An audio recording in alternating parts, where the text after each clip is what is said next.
যখন তোমরা পুরোপুরি স্বস্তি বোধ করবে তখন যথারীতি নামাজ আদায় করবে। অবশ্যই নামাজ ইমানদারদের উপর সুনির্দিষ্ট সময়ের সাথেই ফরজ করা হয়েছে। কোন শত্রু দলের পেছনে ধাওয়া করার সময় তোমরা বিন্দু মাত্র মনোবল হারিও না। তোমরা যদি কষ্ট পেয়ে থাকো তাহলে জেনে রেখো তারাও তো তোমাদের মতো কষ্ট পাচ্ছে, কিন্তু তোমরা আল্লাহ তাআলার কাছ থেকে যে জান্নাত আশা করো তারা তো তা করে না। নিশ্চয়ই আল্লাহ তাআলা সর্বজ্ঞ কুশলী। অবশ্যই আমি সত্য দ্বীনের সাথে তোমার উপর এই গ্রন্থ নাজিল করেছি, যাতে করে আল্লাহ তাআলা তোমাকে যা জ্ঞানের আলো দেখিয়েছেন তার আলোকে তুমি মানুষদের বিচার মীমাংসা করতে পারো। তবে বিচার ফয়সালার সময় তুমি কখনো বিশ্বাসঘাতকদের পক্ষে তর্ক করো না। তুমি আল্লাহ তাআলার কাছে ক্ষমা প্রার্থনা করো। অবশ্যই আল্লাহ তাআলা বড় ক্ষমাশীল ও পরম দয়ালু। যারা নিজেদের সাথে বিশ্বাসঘাতকতা করে তুমি কখনো এমন সব লোকের পক্ষে কথা বলো না, কেননা আল্লাহ তাআলা এই পাপিষ্ঠ বিশ্বাসঘাতকদের কখনো পছন্দ করেন না। এরা মানুষদের কাছ থেকে নিজেদের কর্ম লুকিয়ে রাখতে চায়, কিন্তু আল্লাহ তাআলার কাছ থেকে তারা কিছুই লুকোতে পারবে না। আল্লাহ তাআলা তো হচ্ছেন সেই মহান সত্তা যিনি রাতের অন্ধকারে তিনি যেসব কথা বা কাজ পছন্দ করেন না এমন সব বিষয়ে যখন এরা সলা পরামর্শ করে তখনও তিনি তাদের সাথেই থাকেন। এরা যা কিছু করে তা সম্পূর্ণ আল্লাহ তাআলার জ্ঞানের পরিধির আওতাধীন। হ্যাঁ, এরাই হচ্ছে সেসব লোক যাদের সঠিক ঘটনা না জানার কারণে দুনিয়ার জীবনে তোমরা যাদের পক্ষে তর্ক করেছ, কিন্তু কিয়ামতের দিনে আল্লাহ তাআলার সামনে কে তাদের পক্ষে কথা বলবে, কিংবা সেদিন কে তাদের উপর অভিভাবক হবে? যে ব্যক্তি গুনাহের কাজ করে অথবা গুনাহ করে নিজের উপর নিজেই অবিচার করে, অতঃপর এজন্য যখন সে আল্লাহ তাআলার কাছে ক্ষমা প্রার্থনা করে তখন সে অবশ্যই আল্লাহ তাআলাকে পরম ক্ষমাশীল ও অতীব দয়ালু হিসাবে পাবে। যে ব্যক্তি কোনো গুনাহের কাজ করল সে কিন্তু এর দ্বারা নিজেই নিজের ক্ষতি সাধন করল। আল্লাহ তাআলা সবকিছুই জানেন, তিনি কুশলী। যে ব্যক্তি একটি অন্যায় কিংবা পাপ কাজ করল কিন্তু সে দোষ চাপিয়ে দিল একজন নির্দোষ ব্যক্তির উপর, এ কাজের ফলে সে প্রকারান্তরে সাংঘাতিক একটা অপবাদ ও জঘন্য গুনাহের বোঝা নিজের ঘাড়ে উঠিয়ে নিল।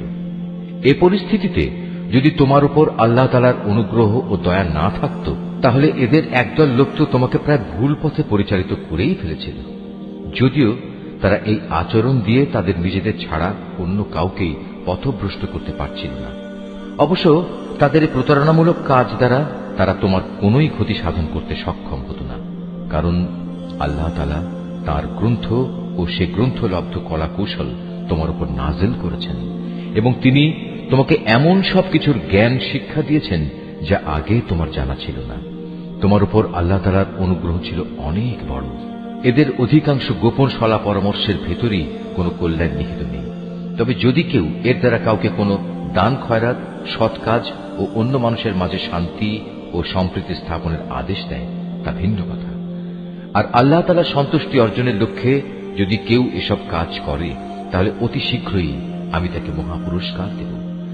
আবার যে ব্যক্তি তার কাছে প্রকৃত সত্য স্পষ্ট হয়ে যাওয়ার পর রাসূলের বিরুদ্ধে আচরণ করবে এবং ঈমানদারদের পথ ছেড়ে বেঈমান লোকদের নিয়ম নীতির অনুসরণ করবে তাকে আমি সেদিকেই পরিচালিত করব যেদিকে সে চলতে চেয়েছে। এর শাস্তি হিসেবে তাকে আমি জাহান্নামের আগুনে পুড়িয়ে দেব, আর তা কত নিকৃষ্ট আবাসস্থল। আল্লাহ তাআলা এ বিষয়টি ক্ষমা করবেন না যে তার সাথে কোন রকম শরীক করা হবে। এছাড়া অন্য সকল গুনাহ তিনি যাকে ইচ্ছা করেন তাকে ক্ষমা করে দিতে পারেন। তাই যে ব্যক্তি আল্লাহ তাআলার সাথে কাউকে শরীক করল সে মূলত চরমভাবে গোমরাহ হয়ে গেল। আল্লাহকে ছাড়া এরা কাকে ডাকে? ডাকে নিকৃষ্ট দেবীকে কিংবা কোনো বিদ্রোহী শয়তানকে। তার উপর আল্লাহ তাআলা অভিশাপ বর্ষণ করেছেন, কারণ সে আল্লাহকে চ্যালেঞ্জ দিয়ে বলেছিল, আমি তোমার বান্দাদের এক অংশকে নিজের দলে শামিল করেই ছাড়ব। সে আরো বলেছিল, আমি অবশ্যই তোমার বান্দাদের গোমরাহ করে দেব, আমি অবশ্যই তাদের হৃদয়ে নানা প্রকারের মিথ্যা কামনা বাসনা জাগিয়ে তুলব এবং আমি তাদের নির্দেশ দেব যেন তারা কুসংস্কারে লিপ্ত হয়ে জন্তু জানোয়ারের কান ছিদ্র করে দেয়। আমি তাদের আরো নির্দেশ দেব যেন তারা আল্লাহ তাআলার সৃষ্টিকে বিকৃত করে দেয়। মূলত যে কোনো ব্যক্তি আল্লাহ তাআলার বদলে শয়তানকে নিজের পৃষ্ঠপোষক বানিয়ে নেবে সে এক সুস্পষ্ট ক্ষতি ও লোকসানের সম্মুখীন হবে। সে অভিশপ্ত শয়তান তাদের নানা প্রতিশ্রুতি দেয়, তাদের সামনে মিথ্যা বাসনার মায়াজাল সৃষ্টি করে আর শয়তান যা প্রতিশ্রুতি দেয় তা হচ্ছে প্রতারণা মাত্র। এরাই হচ্ছে সেসব হতভাগ্য ব্যক্তি যাদের আবাসস্থল হচ্ছে জাহান্নাম, যার আযাব থেকে মুক্তির কোনো পন্থাই তারা খুঁজে পাবে না। অপরদিকে যারা শয়তানের প্রতিশ্রুতি উপেক্ষা করে আল্লাহ তাআলার উপর ঈমান আনবে এবং ভালো কাজ করবে, তাদের আমি অচিরেই এমন এক জান্নাতে প্রবেশ করাবো যার তলদেশ দিয়ে ঝর্ণাধারা বইতে থাকবে। তারা সেখানে অনন্তকাল ধরে অবস্থান করবে। আল্লাহর ওয়াদা সত্য, আর আল্লাহর চাইতে বেশি সত্য কথা কে বলতে পারে? মানুষের ভালো মন্দ যেমনি তোমাদের খেয়াল খুশির সাথে জড়িত নয়, তেমনি তা আহলে কিতাবদের খেয়াল খুশির সাথেও সম্পৃক্ত নয়। আসল কথা হচ্ছে, যে ব্যক্তি কোনো গুনাহের কাজ করবে তাকে তার প্রতিফল ভোগ করতে হবে। আর এ পাপী ব্যক্তি সেদিন আল্লাহ তাআলা ছাড়া অন্য কাউকেই নিজেদের পৃষ্ঠপোষক ও সাহায্যকারী হিসেবে পাবে না।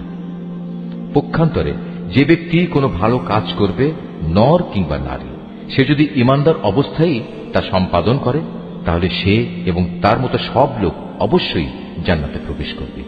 পুরস্কার দেওয়ার সময় তাদের উপর বিন্দু মাত্র অবিচার করা হবে না। তার চাইতে উত্তম জীবন বিধান আর কার হতে পারে যে আল্লাহ তাআলার নির্দেশের সামনে মাথা নত করে দেয়? মূলত সেই হচ্ছে নিষ্ঠাবান ব্যক্তি।